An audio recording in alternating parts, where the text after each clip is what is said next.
Perkenalkan, namaku Dimas, dan tahun 2015 adalah tahun yang mengubah hidupku selamanya. Aku bekerja sebagai teknisi di sebuah proyek pembangunan terowongan drainase besar di pinggiran Bandung. Proyek ini bertujuan untuk mengatasi banjir musiman yang sering melanda kota. Kedengarannya seperti pekerjaan biasa, tapi tidak ada yang bisa mempersiapkanku untuk apa yang akan kutemui di bawah sana. Lokasi proyek terletak di area yang dulunya dianggap angker oleh warga setempat. Dulu, katanya, tempat itu adalah lahan pemakaman massal dari masa penjajahan. Meski tak ada catatan resmi yang mengonfirmasi, orang-orang tua di kampung sekitar sering memperingatkan kami. Jangan kerja sampai larut malam, jangan bawa pulang apapun dari bawah tanah. Kami hanya tertawa mendengarnya. Bagiku dan rekan-rekan, itu hanyalah cerita lama untuk menakut-nakuti. Tapi tawa kami mulai hilang setelah kejadian aneh pertama. Malam itu, aku ditugaskan untuk shift malam bersama 3 rekanku, Anton, Jaya, dan Wahyu. Udara di terowongan selalu pengap, bercampur bau tanah basah dan oli. Lampu-lampu neon yang dipasang di sepanjang lorong berkelap-kelip, seolah-olah enggan menyinari kegelapan di sekitarnya. Sekitar pukul 2 dini hari, kami mendengar suara aneh, seperti bisikan samar yang datang dari ujung terowongan yang masih dalam tahap pengeboran. Suara itu terlalu jelas untuk diabaikan. Aku menoleh ke Anton. "Kamu dengar itu?" tanyaku. Anton mengangguk, wajahnya tegang. Seperti suara orang berbisik. "Ya, tapi siapa? Kan cuma kita di sini." Wahyu mencoba tertawa, meski suaranya terdengar kaku. "Mungkin suara angin. Tapi kami semua tahu, tidak ada angin di dalam terowongan yang sempit itu." Rasa penasaran mengalahkan rasa takut kami. Kami berjalan menuju sumber suara, membawa senter tambahan.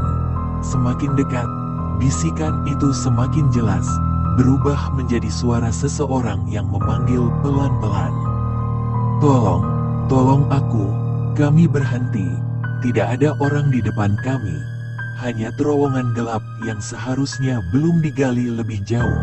Tapi suara itu terdengar seperti datang dari balik dinding tanah yang belum ditembus. Anton, yang terkenal paling nekat, berkata, "Mungkin ada orang yang terjebak di balik sana. Bisa jadi pekerja dari shift sebelumnya." Tanpa pikir panjang, kami mulai menggali dengan peralatan seadanya.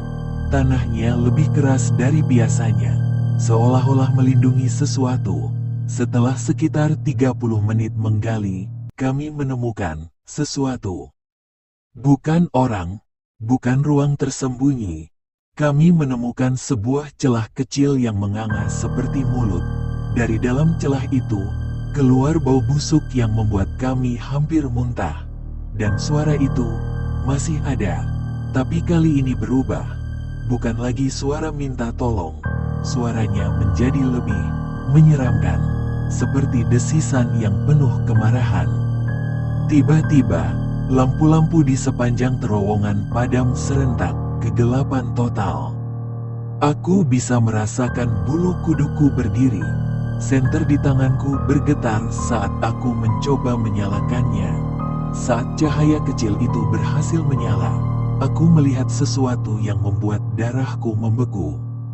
Di ujung cahaya senter, ada wajah. Bukan wajah manusia biasa.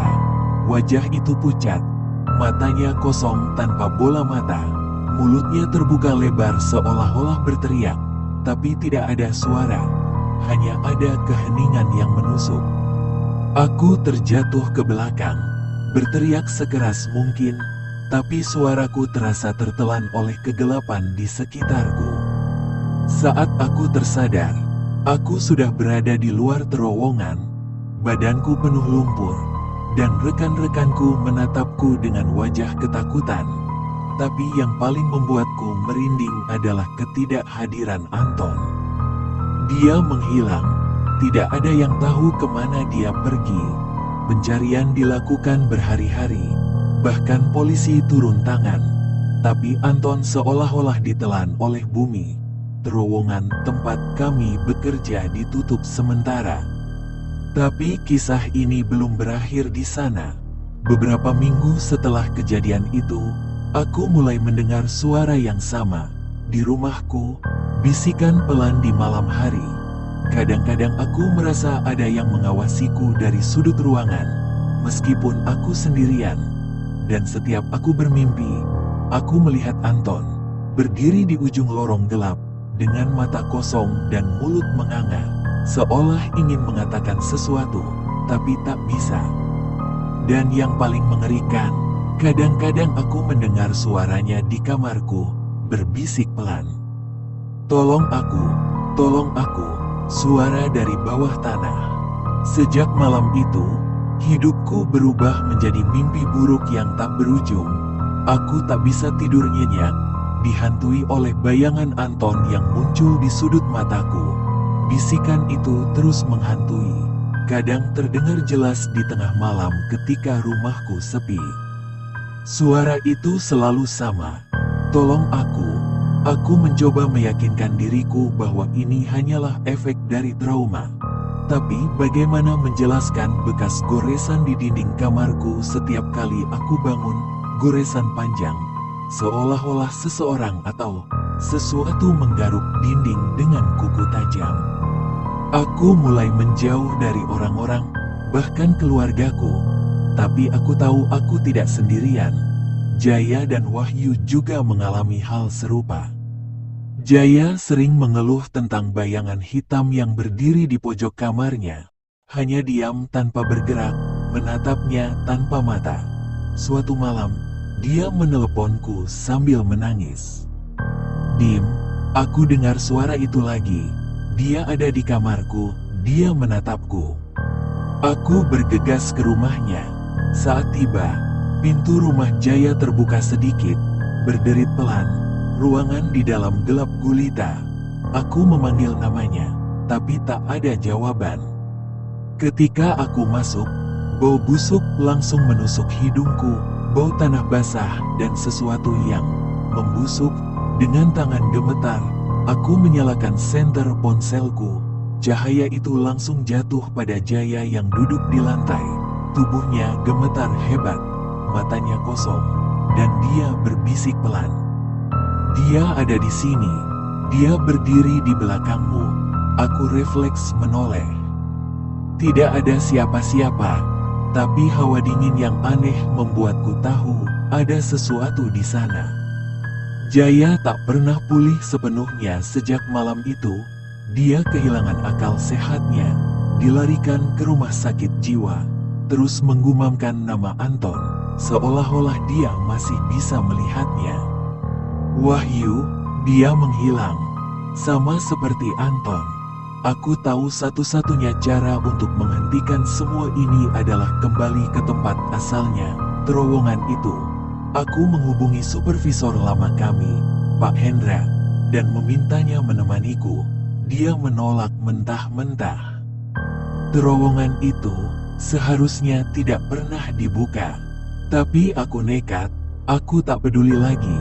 Malam itu, aku pergi sendiri, membawa senter, tali, dan keberanian yang tersisa. Terowongan itu sudah ditutup dengan pintu besi besar, tapi aku tahu cara masuk dari jalur darurat. Saat aku melangkah masuk, keheningan menyambutku. Tidak ada suara mesin, tidak ada gema langkah kaki, hanya sunyi yang pekat. Aku berjalan menuju tempat di mana kami menemukan celah itu. Bau busuk itu masih ada. Bahkan lebih kuat, celah itu kini lebih besar. Seolah-olah tanah di sekitarnya telah runtuh sedikit demi sedikit. Aku merasakan hawa dingin keluar dari lubang tersebut, seperti napas dari makhluk tak kasat mata. Lalu aku mendengarnya lagi. Tolong aku. Tapi kali ini aku tahu itu bukan suara Anton. Suara itu lebih dalam, lebih tua, suara yang seharusnya tidak pernah terdengar. Aku menyorotkan senter ke dalam lubang. Cahaya itu hanya menembus beberapa meter sebelum tenggelam dalam kegelapan pekat. Tapi aku melihat sesuatu bergerak di dalamnya, seperti tangan, kurus kering dengan jari-jari panjang yang tidak wajar. Tiba-tiba, sesuatu menarikku. Aku berteriak, berusaha melepaskan diri. Kuku-kuku tajam mencakar lenganku, meninggalkan luka yang dalam. Dengan sisa tenaga, aku berhasil melompat mundur, terjatuh dan menyeret tubuhku keluar. Aku lari tanpa menoleh ke belakang, mendengar suara jeritan aneh yang menggema di terowongan, bukan suara manusia. Setelah kejadian itu, aku dirawat di rumah sakit karena luka cakar yang dalam di lenganku. Dokter bingung karena luka tersebut tidak seperti luka gores biasa, seolah-olah sesuatu yang bukan manusia yang melakukannya. Aku mencoba mencari tahu sejarah tempat itu. Setelah bertanya ke warga tua di sekitar proyek, aku menemukan sebuah fakta mengerikan.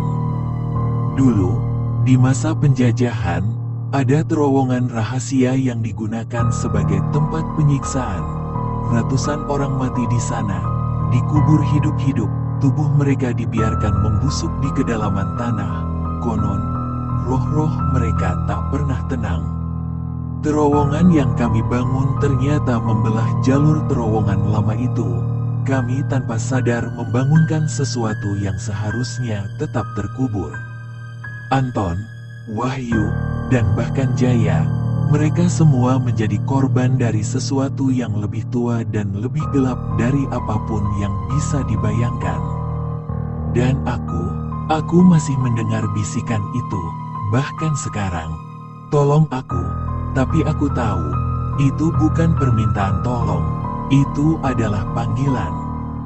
Dan suatu hari nanti, aku tahu aku tidak akan bisa mengabaikannya lagi. Aku akan kembali. Suara dari bawah tanah beberapa bulan setelah kejadian itu, aku mencoba menjalani hidup seperti biasa. Tapi bagaimana kau bisa hidup normal jika setiap malam kau mendengar bisikan dari kegelapan? Aku berpindah-pindah tempat tinggal, berharap bisa lari dari bayang-bayang masa lalu. Tapi suara itu mengikutiku kemanapun aku pergi. Kadang saat malam begitu sunyi, aku mendengar suara langkah kaki di lorong apartemenku. Langkah itu berat, lambat, seolah-olah sesuatu sedang menyeret kakinya. Setiap kali aku membuka pintu, tidak ada siapa-siapa. Tapi yang paling membuatku merinding adalah cermin di kamarku. Aku pernah melihat bayangan di sana, bayangan Anton. Dia berdiri di belakangku, wajahnya pucat, matanya kosong, mulutnya menganga seolah ingin berteriak, tapi tidak ada suara yang keluar.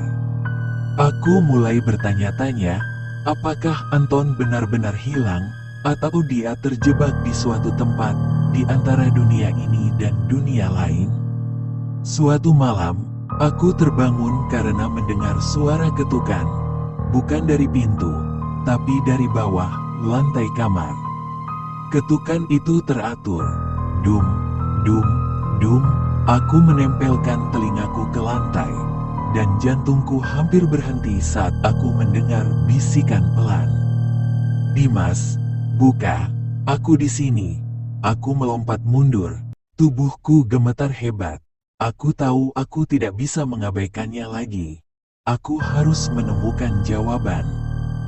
Dengan rasa takut yang tak tertahankan, aku menghubungi Pak Hendra.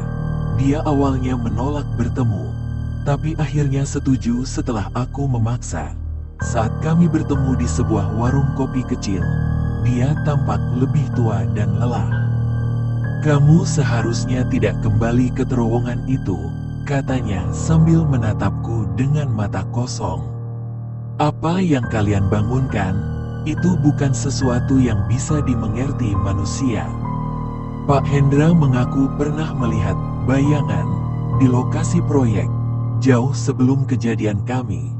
Tapi dia memilih diam karena takut dianggap gila. Dia bercerita tentang pekerja lain yang juga menghilang, tapi selalu ditutupi sebagai kecelakaan kerja biasa. Aku tahu satu hal, aku harus kembali ke sana.